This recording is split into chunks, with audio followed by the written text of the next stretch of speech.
Bom dia, povo de Deus. Estamos aqui para mais uma manhã com Deus. Vamos juntos seguir as estações do Tabernáculo de Moisés. 10 minutos em cada estação, 1 hora na presença de Deus. Bom dia, Lídia. Muito bom ter você junto comigo. Vamos juntos nos colocar na presença de Deus de forma consciente. Vamos meditar no tabernáculo, porque Ele é o nosso Deus. E nós, povo do seu pasto, o povo que Ele pastoreia. Nós somos ovelhas nas suas mãos, rebanho sob os seus cuidados. Salmo 95, versículo 7. Nós estamos aqui para juntos caminharmos no tabernáculo, porque nós somos o tabernáculo de Deus, a habitação de Deus na terra. Hoje nós vamos estar meditando no livro na carta aos Hebreus, no capítulo de número 5. Esta é a nossa primeira estação. Hebreus capítulo 5, versículo 5, a arca da aliança, o lugar santíssimo. Depois do véu, ali nós estamos, por quê? Porque nós, quando acordamos, já acordamos na presença de Deus. Nós estamos assentados, não aqui nesse banco onde estamos, mas nós estamos assentados nos lugares celestiais em Cristo Jesus. Então estamos no terceiro céu. Nós estamos diante do trono de Deus. Tem 24 tronos em torno daquele trono. Num daqueles tronos representa um dos nossos assentos. E ali nós estamos. Então, em Hebreus, capítulo 5, versículo 5, capítulo 5, verso 5 diz: Assim também Cristo, a si mesmo não se glorificou para se tornar sumo sacerdote, mas glorificou aquele que lhe disse: Tu és o meu filho, eu hoje te gerei. Tu és o meu filho, eu hoje te gerei. Vamos nos situar em que momento estamos na vida de Jesus Cristo. Jesus, ele é o Filho de Deus. Ele nasceu de mulher, ele nasceu de uma virgem. Ele nasceu concebido pelo Espírito Santo. É nesse ponto em que está escrito aqui: eu hoje te gerei. Quando Maria recebeu a visita de um anjo, lhe foi dito que ela teria um filho e que ele seria o Cristo, aquele que haveria de remir Israel. Ela ficou surpresa com aquela notícia e disse: Como poderei eu ter filho se eu sou ainda virgem? Eu ainda não conheço nenhum homem. E aí o anjo disse para ela: Você receberá a visita do Espírito Santo. Ele conceberá e você dará luz a um filho e lhe porá o nome de Jesus. Então, Jesus teve um corpo preparado. Por que ele teve esse corpo preparado? Porque Jesus, aliás, voltando lá atrás, quando Deus concebe a humanidade, ele diz assim: Eu farei o homem à minha imagem, conforme a minha semelhança. Ok? Então Deus fez o homem à sua imagem, conforme a sua semelhança. O primeiro homem que ele fez foi Adão. Ele foi lá, pegou Adão, moldou ele do barro, assoprou o fôlego de vida e Adão se tornou uma alma vivente. Então ele tinha um espírito para adorar a Deus, uma alma para comandar o planeta Terra e um corpo para colocar em execução os desígnios de Deus colocado no coração de Adão. Adão se rebelou contra Deus.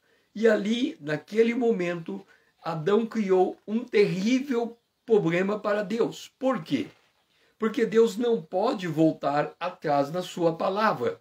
Ele disse: Adão, a terra está colocada em tuas mãos, você deverá dominar a terra, você deverá dominar todos os seres viventes, você deverá multiplicar-se na terra. Então, o que aconteceu naquele instante? Os céus são os céus do Senhor. mas ele entregou a terra ao filho do homem. Ora, a partir do momento que ele entrega a terra a Adão, ele não pode mais tomar a terra de volta. Se Adão se rebela, o que equivale a Deus perder o planeta Terra. Ele teria que abdicar do planeta Terra. E aí ele cria um problema terrível, porque ele não pode voltar atrás, ele não pode abdicar do planeta Terra. O que ele faz? Ele próprio, o próprio Deus, se faz homem. Só que para Deus se fazer homem, ele tem que se esvaziar de si mesmo e ele tem que ganhar uma forma humana.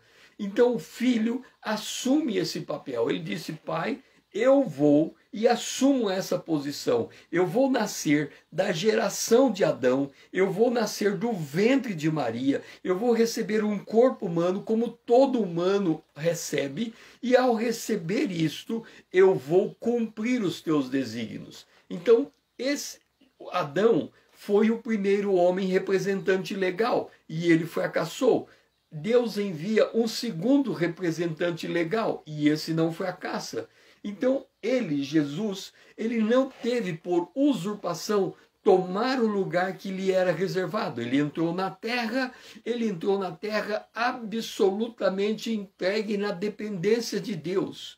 Ele não podia fazer coisa alguma na terra se Deus não lhe designasse algo a fazer. Por quê? Porque olha só o que Jesus fez. Quando o pai e o filho entenderam que o primeiro ser criado haveria de se rebelar, mas que o propósito de Deus era criar um homem segundo a imagem de Deus, e Jesus seria este homem, e Jesus assumiria esse homem, só que para ele assumir esse homem, ele também tinha que assumir que ele seria o Cordeiro de Deus. Ele teria que assumir que ele iria para a cruz. Então a Bíblia diz, ele esvaziou da sua divindade para se tornar um servo. Agora note isso. Quando lemos em Filipenses, não lemos que ele se esvaziou para se tornar um homem. Não, ele se esvaziou para se tornar um servo. Aí ele olha para toda a criação de Deus, os anjos, os animais, as aves, os peixes, tudo que tinha sido criado, e ele faz uma pergunta. Quem de todos os seres criados, quem de todos os seres criados, inclusive o homem, tem a característica de servo, tem a natureza de servo, tem impregnado no seu DNA que ele é servo. E aí ele percebe que o ser humano é o único que cumpre esse requisito, então ele se faz homem. E ele, sendo homem, ele vai na obediência até a morte, e morte de cruz. Por isso aqui diz, Cristo a si mesmo não se glorificou para tornar sumo sacerdote. Para ele se tornar sumo sacerdote, ele tinha que ir para a cruz, porque ele era sumo sacerdote segundo a ordem de Melquisedeque. E o sacerdote que existia naquela época em que Jesus nasceu era o sacerdote levítico. Ele, para ser sumo sacerdote na ordem de Melquisedeque, ele não poderia ter vida natural. Ele teria que morrer e ressuscitar para assumir um sacerdócio em um outro nível. E foi o que Jesus fez. E é nesse sentido que nós vamos fazer a nossa primeira oração. Pai, eu glorifico a Ti, porque o Senhor enviou o Teu Filho para assumir essa posição gloriosa de sumo sacerdote. Mas para que isso acontecesse, ele teve que trilhar a senda da cruz. Ele teve que se submeter ao sofrimento. Ele teve que se deixar crucificar. Mas ele tinha a convicção que se ele te obedecesse até a morte, o Senhor viria com teu Espírito Santo para o resgatar do túmulo da morte e o colocar vitorioso sobre todos os seus inimigos. Por isso eu louvo, ó Pai, por ter enviado o teu Filho amado, a quem nós amamos, e oramos em nome de Jesus. Amém. Vamos para a nossa segunda estação, altar de ouro. O altar de ouro está no verso de número 6. Como em outro lugar também diz, tu és sacerdote para sempre, segundo a ordem de Melquisedeque. Essa é a mais extraordinária notícia do universo. Vamos, de novo, recapitularmos o que está acontecendo. Quando Jesus chega na Terra, ele nasce judeu. Ele nasce da tribo de Judá. Ele nasce filho de Davi.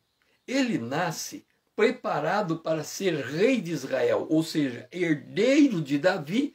Portanto, ele nasce em condição de reinar daquele ponto para todo sempre. Só que ele não nasceu na condição de sumo sacerdote. Por quê? Ele nasceu da tribo de Levi. E Deus havia escolhido como sacerdote a tribo de Judá. Aliás, a tribo de Levi. Ele nasceu da tribo de Judá, mas o sacerdócio estava na tribo de Levi. Então Jesus, ele podia ser rei de acordo com a descendência dele, de Davi, mas ele não podia ser sacerdote porque ele não pertencia à tribo sacerdotal. Então tinha um impasse aqui. Ele podia ser rei, mas não podia ser sacerdote. Ora, o que acontece? Ele segue a sua existência como o cordeiro. Ele podia ser o cordeiro, mas ele não podia ainda ser o sacerdote. O sacerdote era a tribo de Levi. Só havia uma condição dele assumir um sacerdócio: se existisse um outro sacerdócio que não era da tribo de Levi. Mas que sacerdócio seria esse? Voltando às Escrituras, nós encontramos um homem extraordinário, um homem que aparece num passe de mágica. Quem era ele? Melquisedeque. Quem foi Melquisedeque? Ele foi um homem extraordinário. Por quê? Porque, olhando a história para trás, nós temos alguns homens que são ícones para nós. Adão, o primeiro criado, que caiu. O segundo, Noé, que construiu a arca e deu continuidade à humanidade. O terceiro foi Abraão. Abraão, nós que recebemos Jesus como Salvador, somos filhos de Abraão. Abraão foi chamado por Deus de uma terra estranha e ele foi, olha de novo a palavra obediente, ele foi obediente, ele saiu daquela terra estranha e veio para Canaã da mesma maneira que Jesus desceu do céu e em obediência caminhou para a cruz. Então, como Abraão veio em obediência para a terra, Deus se alegrou com Abraão. Como Jesus foi em obediência para o Calvário, Deus se alegrou de Jesus. Deus o Pai se alegrou de Jesus. E quando Deus se alegra com Abraão, Deus vai visitar Abraão. E como é que Deus visita Abraão? Aparece um homem, sumo sacerdote e rei ao mesmo tempo. Um homem que preenche os dois requisitos. Ele é rei e ele é sumo sacerdote. Isso coloca que a natureza do ser humano, a nossa natureza é dupla. Nós temos que liderar, mas nós temos que ministrar. Nós temos que conduzir, mas nós também temos que apacentar. Nós temos essa dupla natureza. Então, Melquisedeque, ele possuía dupla natureza. Ele era sacerdote segundo a ordem, aliás, ele era rei em Salém. Salém é Jerusalém. Jerusalém é a cidade do grande rei. Ela é colocada como a cidade que está no centro da terra, a cidade do grande rei. E Melquisedeque reinava sobre essa cidade, mas ele não só reinava sobre essa cidade, como Melquisedeque era sacerdote do Deus Altíssimo. E olhando para Melquisedeque, nós não encontramos nele uma genealogia. Era como se ele não tivesse começo e nem tivesse fim. É como se ele fosse o filho do homem que desceu à terra, pré-encarnado, assumindo aquela posição para entregar uma bênção a Abraão. Abraão vem e entrega o dízimo ao Senhor. E aqui nasce o dízimo, o reconhecimento de que Deus reina sobre o universo. Quando Abraão entrega o seu dízimo a Melquisedeque, ele está dizendo: eu reconheço que estou nesse planeta como um peregrino e destinado a cumprir uma missão. E ele chega para Melquisedeque com todos os seus tesouros. Mas antes, vamos voltar lá nessa história extraordinária de Melquisedeque, que está em Gênesis, me parece no capítulo 14, quando Abraão, e aí é importante nós entendermos a ordem do texto, a Bíblia diz assim: ele era sacerdote sobre Melquisedeque, Melquisedeque era rei de Salém, sacerdote do Deus Altíssimo. Ele abençoa Abraão. Porque ele abençoa Abraão, Abraão entrega o dízimo a ele, e por ele entregar o dízimo, vamos lá, Melquisedeque, para abençoar Abraão, trouxe pão e vinho. Pão representa o corpo de Jesus, vinho representa o sangue de Jesus. Então Melquisedeque traz os elementos de morte. Jesus disse: se o grão de trigo não morrer, fica ele só, mas se ele morrer, ele dá vida a muitos. E aqui é um princípio importante para nós. É o princípio da obediência. O princípio da obediência implica morrermos para nós mesmos e vivermos para Deus. Se o grão de trigo não morrer, entenda, se você não passar por um processo de morte, você vai ficar sozinha. Se eu não passar por um processo de morte, eu vou ficar sozinho. Entenda, quando a gente senta num determinado lugar, num dia em que a gente está abatido, cansado, e a gente fala assim: puxa vida, eu estou sozinho, não tem ninguém que é por mim, ninguém me entende, ninguém me compreende, ó vida, ó vida. Quando a gente fica nesse dia, que a gente fica absolutamente frustrado, é porque nós estamos tão egocentrados, estamos tão voltados para nós, que a gente fica absolutamente sozinho. Por quê? Porque se nós somos o templo do Espírito Santo, não tem como estarmos só. Nós temos o Espírito conosco, então já não estamos só. Se nós temos o Espírito conosco, nós podemos doar a nossa vida para o outro. Por que nós podemos doar a vida para o outro? Porque já temos tudo. Nós já temos todas as bênçãos espirituais, nós já temos tudo que diz respeito à vida e à piedade, nós já temos, tudo é nosso, nós somos de Cristo, Cristo é de Deus, então o que queremos mais? A única coisa que nos resta fazer é entregar a nossa vida a serviço do outro. Quando nós sentimos a solidão, é porque estamos nos recusando a servir. Nós vamos ser felizes se colocarmos a nossa vida a serviço do outro, porque essa é a essência da nossa natureza, servir. Então Melquisedeque veio fazer o quê? Servir Abraão. Ele entregou a Abraão o pão e o vinho e a bênção. O que Abraão faz? Abraão entrega de volta a bênção, o dízimo, a sua própria vida. Então, essa é a transação, essa é a aliança que se estabelece entre Deus e Abraão. E Jesus, ele é esse sumo sacerdote. Então, da mesma forma que criou esse relacionamento íntimo entre Deus e Abraão, cria-se também a possibilidade de um relacionamento íntimo entre Jesus e nós. Ele, o sumo sacerdote, e ele olha para nós e diz: aqui está o pão, aqui está o vinho, aqui está a bênção. Qual é a tua resposta? Aqui está o pão, aqui está o vinho, aqui está a bênção. Qual é a tua resposta? Vamos orar. Amado Deus e Pai, que a nossa resposta seja uma resposta de amor.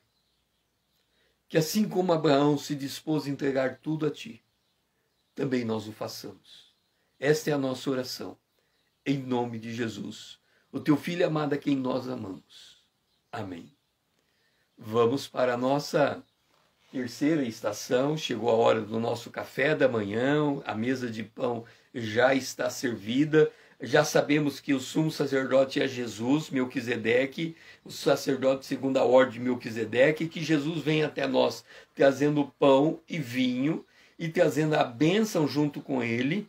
E agora nós vamos nos alimentar em Hebreus capítulo 5, o versículo de número 9. E tendo sido aperfeiçoado, tornou-se autor da salvação eterna para todos os que lhe obedecem. Olha, vamos rebobinar a fita. Jesus recebe um corpo e esse corpo ele é concebido pelo Espírito Santo. Ok. Aí você e eu, nós estamos aqui conversando e você diz assim, também Jesus é o Filho de Deus. Ele vivia lá na eternidade passada. Nós nascemos de mulher. Não tem nem comparação a nossa vida com a de Jesus. Nós somos pé rapado. Nós nascemos pecadores. Jesus não. Jesus ele nasceu num berço, já existia num berço de ouro, né? Jesus existia ao lado da glória. Jesus estava sentado à direita de Deus, lá no universo, naquele lugar glorioso. Nossa, você sabe qual foi a cidade que eu nasci? Se eu contar a cidade, você sente e chora. Se eu contar para você o dia do meu nascimento, o que aconteceu naquele dia, você sente e chora. E assim a gente começa a se lamentar, comparando o nosso nascimento de um pé rapado com o nascimento do glorioso. Mas espera lá. Espera lá. Jesus também não nasceu num lugar assim glorioso. Ele está dizendo aqui que ele recebeu um corpo. Mas onde que ele recebeu um corpo? Vamos ver. Jesus recebeu um corpo numa manjedoura, numa cidade pequenininha chamada Belém. A gente tem cidades grandes. Eu nasci em Dourados. Eu lembro, vamos ver se eu lembro ainda. Dourados, Vila, qual a primeira distrito? Tem o distrito de Itaú. Era um distrito de Itaú, comparado com Dourados, era um lugarzinho pequeno. Então seria como se Jesus tivesse nascido no distrito de Itaú. Quem ia olhar para aquele lugarzinho? Aquele lugarzinho. Mas aquele lugarzinho nasceu o soberano de todo o universo. Como?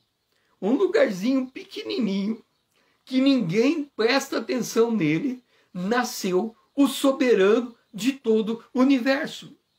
Agora, escreve aí aonde você nasceu. Escreve aí, eu nasci em. Escreve aí aonde você nasceu. Escreve aí, eu nasci em. Vamos fazer o comparativo entre nós e Jesus. Eu nasci em. Então, se eu vou responder, eu digo, eu nasci em Dourados. Agora, você nasceu aonde? Eu nasci em Dourados. Vamos fazer agora o comparativo. Aonde que Jesus nasceu? Jesus vai responder, eu nasci em Belém. Eu nasci em Dourados, Jesus nasceu em Belém, ok. Agora, note um detalhe. Antes de Jesus nascer em Belém, a Lídia nasceu em Cabo Frio. Ok, Cabo Frio, Dourados, Belém. O que esses três lugares têm em comum? Cabo Frio, Dourados e Belém. O que esses três lugares têm em comum? Belém, Cabo Frio e Dourados. O que esses três lugares têm em comum? Os três lugares estão no planeta Terra. Os três lugares estão no planeta Terra. Agora, antes de Jesus vir para o planeta Terra, aonde que Jesus estava? No terceiro céu, com Deus. Então nós temos aqui o planeta Terra e Jesus, só que ele teve que se esvaziar e se fazer homem. E nós? Aonde nós estávamos antes de nascer? Aonde nós estávamos antes de nós nascermos na Terra? Será que você consegue responder essa pergunta? Aonde você estava antes de você nascer em Cabo Frio? Aonde que eu estava antes de eu nascer em Dourados. Aonde Jesus estava antes de nascer em Belém? Aonde que nós estávamos antes de nascermos no planeta Terra? Sabe aonde que nós estávamos? No livro da vida que estava escrito desde a eternidade passada. Nós já tínhamos o registro. Olha como isso é extraordinário. Observa o que Davi escreve quando ele conseguiu entender esta verdade. Ele escreve lá no Salmo de número 139, ele diz assim, no Salmo 139,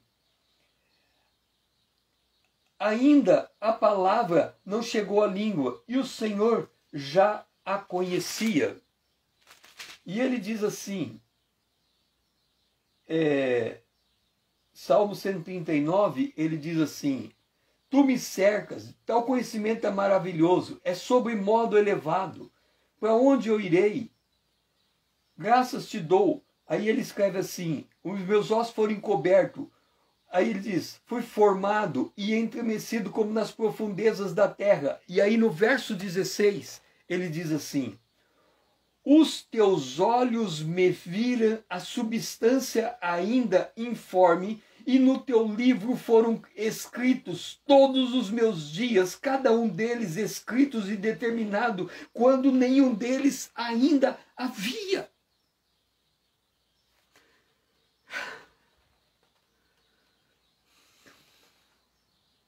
Jesus estava na eternidade passada, e nós estávamos na eternidade passada. Jesus era existente, nós estávamos registrados no livro de Deus.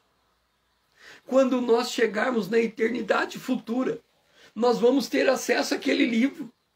E nós vamos olhar para o livro e vamos ler o livro. E o livro vai narrar a vida que nós tivemos, porque Ele nos criou. Nós somos criados por Deus para as boas obras, as quais de antemão Ele preparou para que nós andássemos nela. Nós nascemos, um no Cabo Frio, um em Dourados, o outro em Belém. Mas antes de cada um de nós estivéssemos aqui no contexto terra, nós já estávamos no céu. Jesus como existente e nós como registro de Deus sobre a nossa existência. Nós já existíamos para Deus. Ele já tinha preparado todas as coisas. Nós não somos fruto do acaso. Não é por acaso. Porque vai ser escrito lá na eternidade, este nasceu em tal lugar. A maravilha disso, eu nasci em Dourados, eu nasci em Cabo Frio, eu nasci em Belém. A maravilha disso, desse registro, não é que nós nascemos ocasionalmente naquele lugar. É porque lá no livro estava determinado que era aquele lugar que nós teríamos início de nossa história no planeta Terra. Jesus nasceu em Belém, vindo do Pai. Nós nascemos na nossa cidade, vindo do livro do Pai. Olha quanta semelhança. Por isso que Jesus veio, para resgatar quem nós somos, a nossa origem. Nós somos filhos e filhas amados de Deus. E é nesse sentido que vamos orar nesta estação. Pai, quão glorioso, Senhor, é o nosso nascimento. Porque é dar luz ao mundo daquilo que estava no livro. Que conexão extraordinária, Pai. Saber que cada um dos nossos dias, por mais negros e tenebrosos que eles tenham sido, estão escritos no teu livro. Nós te somos gratos, em nome de Jesus, o teu Filho amado, a quem nós amamos. Amém. Precisamos de mais luz. Vamos para o candelabro. Verso 4 de Hebreus, capítulo 5. Ninguém, pois, toma essa honra para si mesmo, senão quando chamado por Deus, como aconteceu com Arão. Ninguém toma essa honra para si mesmo. Gente, o que significa ninguém tomar essa honra para si mesmo? Quando a gente vai para Paulo, na carta aos Romanos, no capítulo 9, falando da soberania de Deus. Entenda isso. Deus é soberano. Ele faz as suas escolhas. Ele olhou para a humanidade. Ele olhou para Adão. E ele disse assim: eu vou fazer Adão. Eu posso fazer Adão com qualquer formato possível e inimaginável. Adão poderia ter sido construído como se fosse um anjo. Se ele tivesse sido construído como se fosse um anjo, um corpo espiritual, primeiro, nós não estaríamos aqui. Porque anjo não pode gerar outro anjo. Deus não podia construir Adão como se fosse um anjo. Porque se ele construísse Adão como se fosse um anjo, não haveria descendência de Adão.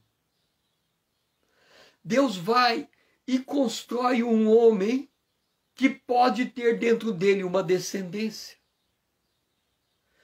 Mas Adão, ele perde o significado da sua existência. Deus tinha um plano. Envia Jesus. E ele permite que todo descendente de Adão, pela fé, possa não nascer da vontade do homem, nem da vontade do varão, nem da vontade da carne, mas possa se reconectar com Deus e nascer de Deus. Jesus vem e diz: importa nascer de novo, porque esta é a única condição de entrar no reino de Deus. E João vem e diz: e a todos que receberam Jesus, Deus lhe deu o poder de se tornar filhos de Deus. Então nós nos tornamos filhos de Deus. Esta honra não é dada a ninguém senão aquele que Deus determina que seja assim. Porque Jesus disse: ninguém vem a mim se o Pai não o trouxer. E aí Paulo vem e diz: tu, porém, me dirás, de que se queixa ele ainda? Pois ainda jamais resistiu. Pois quem jamais resistiu à vontade de Deus? Está em Romanos capítulo 9, o verso 19. Quem és tu, ó homem, para discutires com Deus? Porventura pode o objeto perguntar a quem o fez: por que me fez assim? Quantas vezes as pessoas estão hoje se perguntando: por que me fez assim?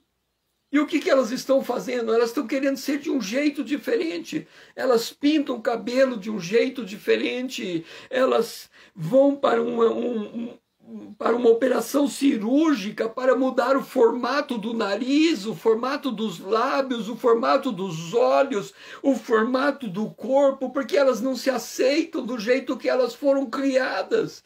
Elas querem um outro corpo, mas esse clamor por ter um outro corpo, um corpo diferente, um corpo que ela olha para o espelho e diz: eu não quero ser isso que está no espelho, eu quero ser um outro corpo. Elas não sabem que esse corpo já está preparado, esse corpo glorioso virá com o arrebatamento da igreja, com a ressurreição dos santos. Nós vamos receber um corpo glorificado. Esse corpo que nós temos, esse corpo de barro, esse corpo que vai voltar para o pó, esse corpo é somente para carregar um bem precioso muito maior que está dentro do corpo, que é a nossa alma, porque a nossa alma está gemendo, pedindo por um novo corpo.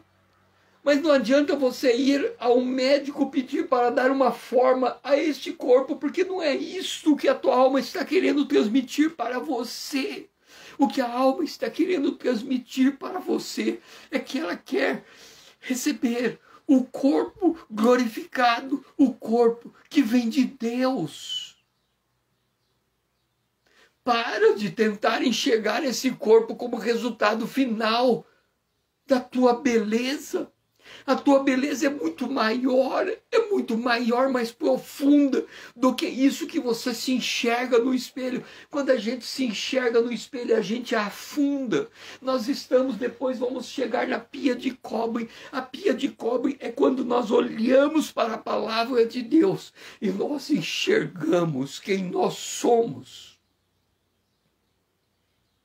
Quem é você, homem, para discutir com Deus? Porventura pode o objeto perguntar a quem o fez: por que me fizeste deste modo?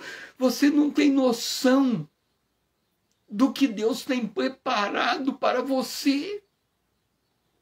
Quando a gente faz uma indagação desse tipo, é porque nós estamos enxergando a morte. É como se a nossa existência terminasse no túmulo. É como se nós enxergássemos a podridão dos nossos ossos e dissesse: Deus, eu vim aqui para ser osso podre, cheiro terrível, que ninguém vai querer chegar perto de nós. E a resposta é: quem é você para discutir? Você não tem noção do que Deus tem preparado para você. Ou não tem o oleiro direito sobre a massa para, do mesmo barro, fazer um vaso para a honra e outro para a desonra? É por isso que o autor aos Hebreus vem e diz, no verso 4, ninguém tome para si esta honra. Um não pode chegar e eu vou para o céu, vai de que jeito? Eu vou pela minha vontade, pela força do meu braço, pela minha carne, porque eu fiz boas obras, porque eu comprei o meu direito. Entenda, o salmista disse que toda a fortuna do mundo não é suficiente para pagar a redenção de alguém. Teve que descer um homem do céu e se tornar carne, ser obediente até a morte, morte de cruz, para o terceiro dia ressuscitar e voltar e ocupar a posição gloriosa que ele tinha antes dele se fazer homem. O cordeiro teve que morrer, então não há como ter essa honra por sua própria força e boa vontade. Ninguém, pois, toma essa honra para si, senão quando chamado por Deus. Arão foi chamado por Deus. Você foi chamada por Deus. Eu fui chamado por Deus. Nós fomos chamados para sermos filhos e filhas amados de Deus. Para sermos reis e sacerdotes do Deus Altíssimo. É uma chamada por demais extraordinário. E nesse altar de ouro, quando nós assumimos que somos a habitação do Espírito de Deus, nós reconhecemos a nossa chamada. Nós reconhecemos o nosso vínculo com o Eterno. Nós reconhecemos que nós não somos frutos do acaso. Nós reconhecemos que estamos no coração de Deus por todo sempre. E vamos orar. Amado Deus, nosso Pai, nós reconhecemos, Senhor, que estamos no Teu coração. Nós não somos frutos do acaso. Quantas vezes, Senhor, a gente olhou para o nosso corpo e alguma coisa nós não gostamos dele. E aí a gente começa a ficar discutindo com o Senhor se não poderíamos ser melhor desse ou daquele jeito, quando na verdade o Senhor tem um corpo glorificado preparado para nós, como parte da nossa história que já está registrada no livro da vida. Senhor, dá-nos olhos espirituais para vermos a nossa verdadeira identidade diante de Ti. Nós oramos agradecidos, em nome de Jesus, o Teu Filho amado, a quem nós amamos. Amém. Chegou a hora de nós irmos para o pátio, começando a nos preparar para esse dia. A pia de cobre está no verso 12. Hebreus capítulo 5, verso 12. Com efeito, quando devia ser mestre, atendendo ao tempo decorrido, tendes novamente necessidade de alguém que vos ensine de novo quais são os princípios elementares dos oráculos de Deus. Assim vos tornaste como necessitados de leite e não de alimento sólido. Que palavra! Nós demos uma olhada do nosso vínculo. Eu nasci em Dourados, eu nasci em Cabo Frio, eu nasci em Belém. O que é que Belém, Cabo Frio e Dourados têm em comum? Todos fazem parte do planeta Terra. O que é que o planeta Terra tem em comum? É o lugar que Jesus olhou e buscou encontrar um servo. E dentre todos os seres criados, ele procurou, não podia ser um leão, não podia ser um urso, não podia ser um anjo. O único que se encaixava na condição de servo era o homem, criado à imagem e semelhança de Deus. Então ele se fez homem, e ele foi obediente até a morte, e morte de cruz. E nós, no tempo decorrido, desde o dia que aceitamos Jesus como Salvador, até hoje, quantos anos se passaram? Eu teria que fazer as contas de cabeça, eu não sei. Eu sei que me converti com 18 anos. Se eu 58, 18, 28, 38, 48, 58, dá 40, 59, 41 anos. No tempo decorrido, 41 anos, eu já devia ser mestre. E ainda não sou. Preciso de leite. Significa que eu passei 48 anos na ignorância do que Deus tem para mim. Significa que eu passei 48 anos cego para as realidades espirituais. Significa que eu passei 48 anos dormindo entre os mortos, comendo das bolotas dos porcos. Significa que eu passei 48 anos ignorante do que Deus tinha preparado. E com efeito, devia ser mestre, atendendo ao tempo decorrido. Quantas vezes houve aquele clamor dentro de nós de buscar conhecer com mais propriedade as Escrituras. E nós preferimos sentar em um sofá, assistir um filme, usando os nossos momentos de lazer para dizer: ah, como estou cansado, como eu estou cansado.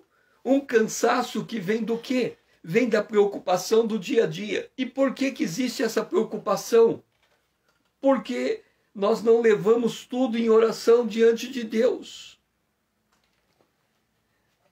Uma das coisas mais impressionantes que eu li foi acerca do pastor Paul Yong-cho, David Yong-cho. Ele é o pastor da maior igreja do mundo. Ele escreveu um livro, ele deve ter perto de 80 anos, ou passou de 80, alguma coisa assim, ele escreveu um livro contando a jornada dele. E ele escreveu, acho que desde a década de 50 ele iniciou o seu ministério. Então ele escreveu um livro de 80 anos, vamos tirar 20, 60 anos de ministério, alguma coisa assim. E ele escreveu algo radical. Ele disse assim: eu nunca dormi cansado. Como que pode um homem viver 60 anos e nunca dormir cansado? Isso é absolutamente impossível, mesmo para o pastor Show. É impossível um homem nunca dormir cansado. Aí eu fui ler.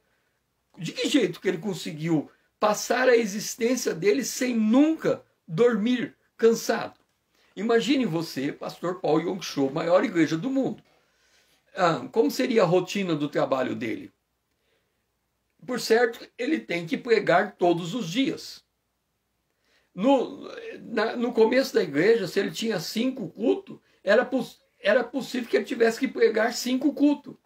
Ele conta que houve uma época que ele achava que, porque ele era o pastor da igreja dele, a igreja dele já devia ter uns 4 mil membros, 5 mil membros, não, talvez mais do que isso.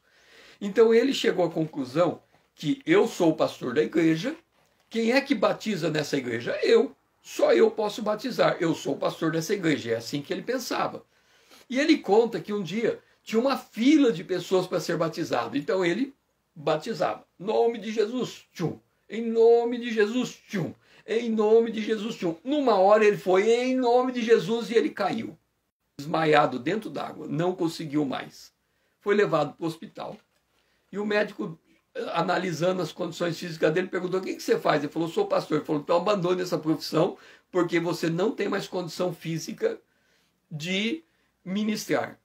E ele conta que ele passou 10 anos da seguinte forma: ele ia para a igreja pregar, ele pregava, quando ele terminava de pregar, ele caía desmaiado, eles pegavam, colocavam ele numa maca, levavam para o hospital, ele recebia tratamento, voltava para pregar, pregava, caía desmaiado, voltava para o hospital, e assim era a vida dele. Foi quando Deus disse para ele: você está desse jeito porque você quer fazer tudo sozinho. E aí Deus disse assim para ele: daqui do hospital, crie líderes. E aí ele criou os líderes que formaram o que é os líderes de célula. E aí a igreja dele expandiu porque não dependeu mais dele.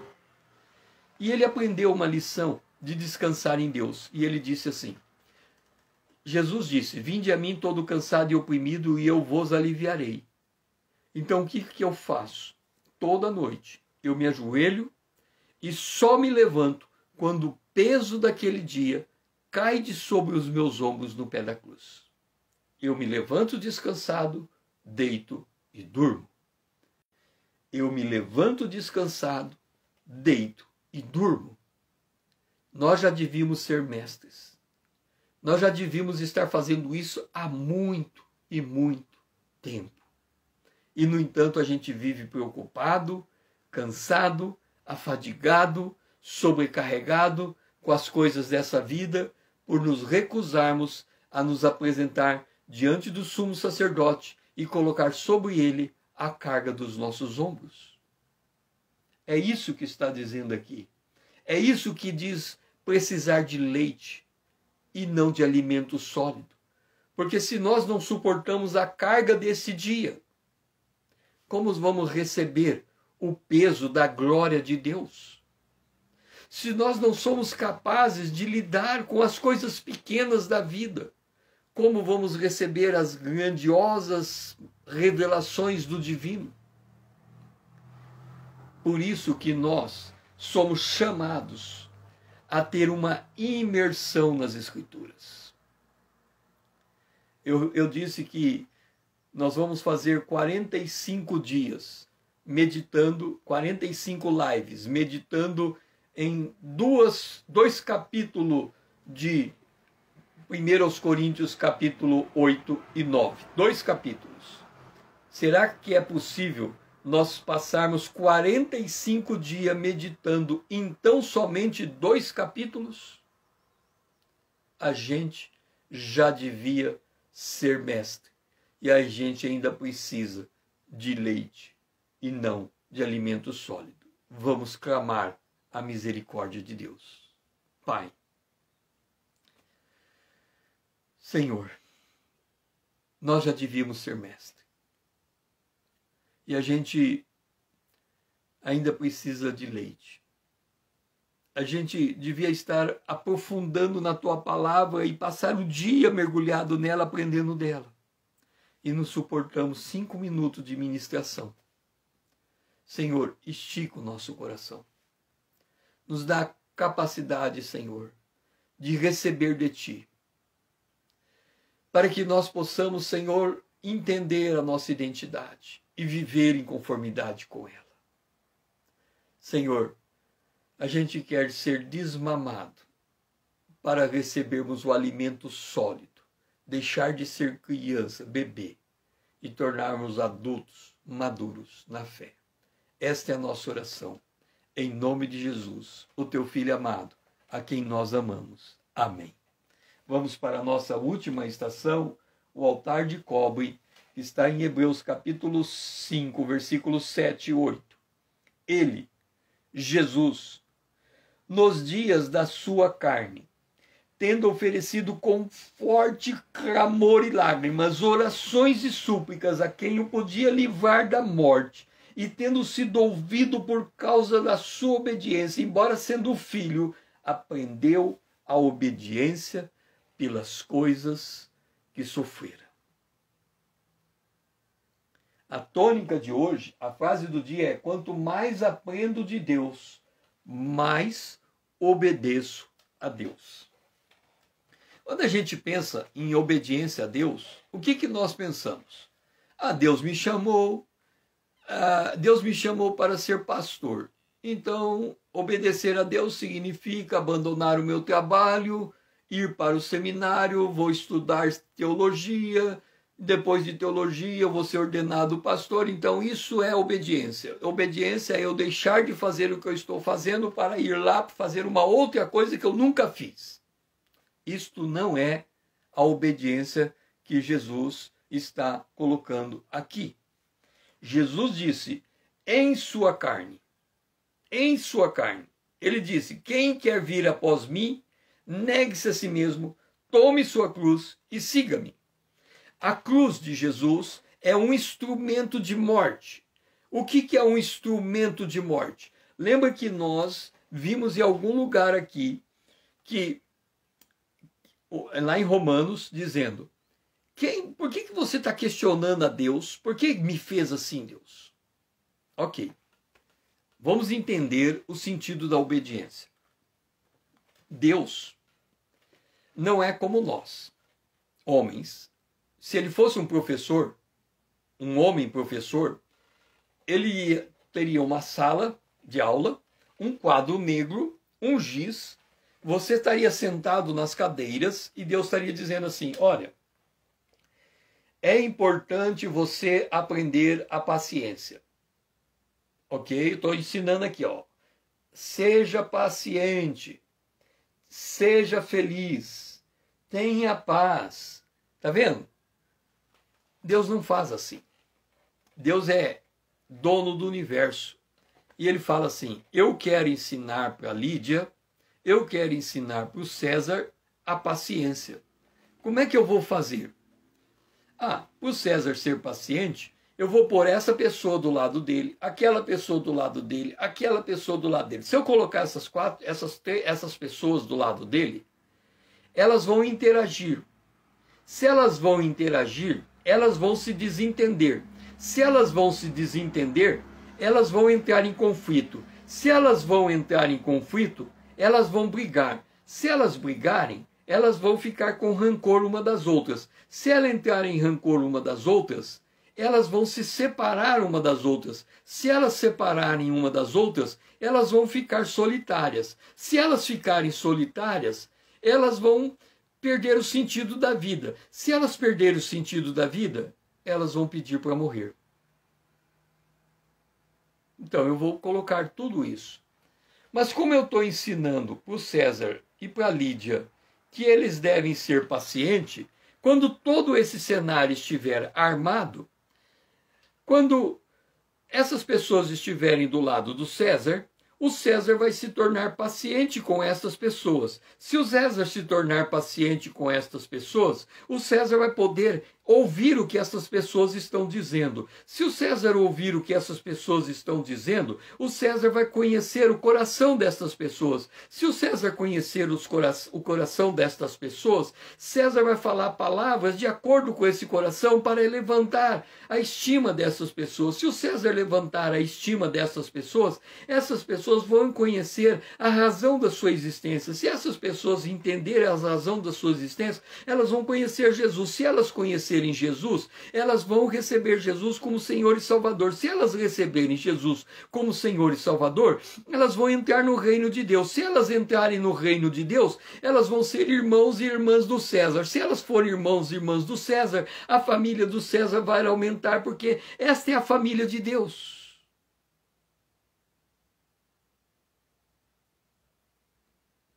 Então, ser obediente é não sair dessa situação que você está vivendo, mas dentro dela aprender de Deus. Isto é ser obediente.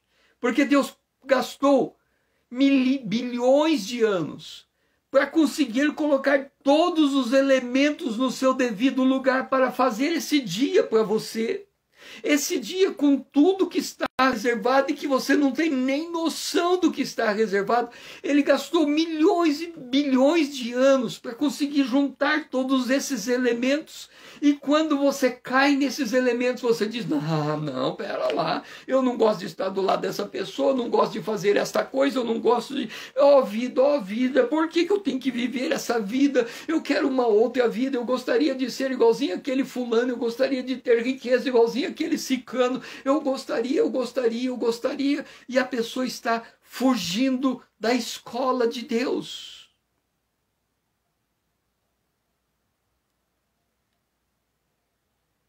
Fugindo. Mas Jesus, ele não fugiu. Ele, nesta vida, naquele sofrimento, lá no Getsêmani, suava sangue e ele clamava, ó Pai, não seja feita a minha vontade, mas a tua. Se for difícil, possível, afasta de mim esse cálice, se não for eu o beberei. E quando ele se levantou resoluto para morrer por amor de nós. E quando a gente sair desse momento de oração, temos que estar resolutos que vamos enxergar esse dia como uma oportunidade de aprender de Deus para obedecer a Deus, para permanecer na posição que Deus tem nos dado, sem sucumbir à circunstância, mas deixar fluir de nós o Espírito de Deus. Somos cheios de Deus. Então temos que deixar a essência de Deus sair de nós, o bom de Deus sair de nós, o amor de Deus sair de nós. E é nesse sentido que vamos orar. Pai, nós terminamos essa semana de manhã com Deus. O dia de domingo é cada um diante de si, refletindo tudo aquilo que aconteceu nesses 5 dias em que estivemos na presença de Deus, na tua presença. Pai, nos ensina a essa obediência, a aprendermos que as experiências existenciais são moldes preparados por ti, para extrair de nós o precioso fruto do Espírito de Deus, a paz, a longanimidade, a benignidade, o amor e a alegria. O Senhor nos fez para sermos alegres, ainda que tudo esteja desandando, porque o nosso compromisso é contigo, Senhor, e os teus cuidados é para conosco. Nós somos teu povo, ovelhas do teu pasto, o povo que o Senhor pastoreia. Por isto, Senhor, nós te somos gratos e oramos em nome de Jesus, o teu Filho amado, a quem nós amamos. Amém. É muito bom ter tido você junto comigo ao longo desta semana. Hoje eu estarei preparando a nossa próxima semana com Deus, para que a gente continue com esta manhã com Deus e que outros possam se juntar a nós. Vamos estar despertando o povo de Deus para esse propósito, para que nós possamos entender a nossa conexão com Deus e termos uma vida gratificante, uma vida alegre, uma vida plena, uma vida cheia de realizações, porque nós estamos, aliás, Deus está junto conosco vivendo a nossa vida em nosso lugar. Que o Senhor seja louvado. Amém, amém e amém.